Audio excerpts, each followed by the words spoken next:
Magnetic polish is really fun right now. You can get it in polish form, but you can also get it in gel polish form. If you're not so fast with the traditional polish, you don't get a definition in the design holding the magnets. There's two different ways you can do it with a little paddle like this. This is a straight line, and these are waves. So you're going to just hover over the surface for about 3 to 5 seconds of the second coat of polish, and then the design will appear.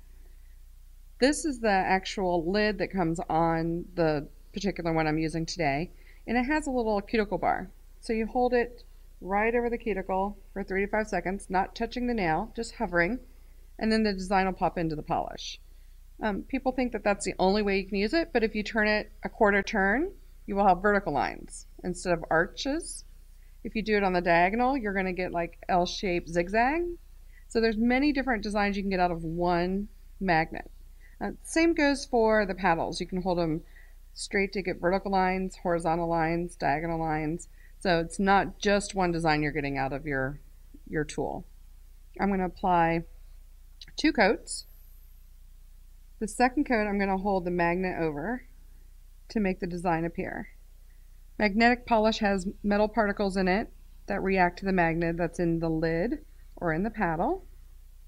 I'm going to let my first coat dry. Of course, if you're doing all 10 nails, your first coat would be dry on the first nail that you did once you got to the 10th finger, so you wouldn't have to wait.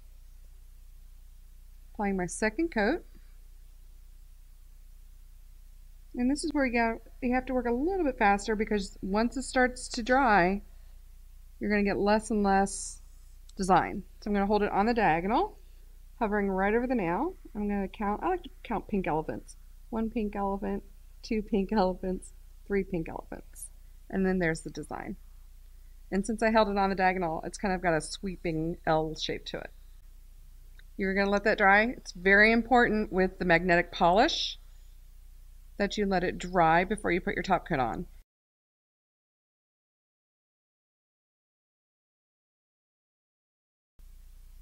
You're going to apply your first coat just like a traditional polish. I'm using a bright blue.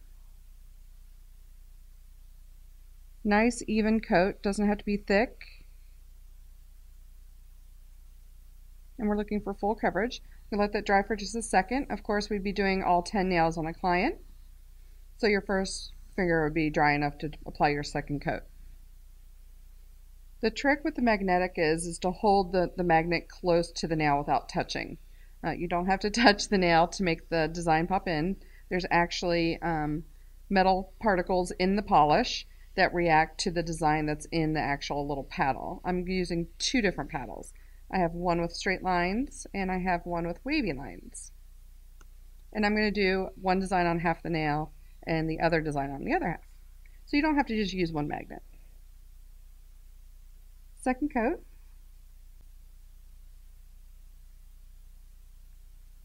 And this is a little bit more generous than the first coat. And I'm going to hold the one with the lines on one side.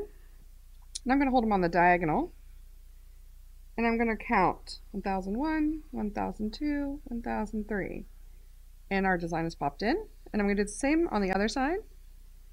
And we're going to hold it really close. 1001, 1002, 1003. And then we have a little bit of waves on the other side.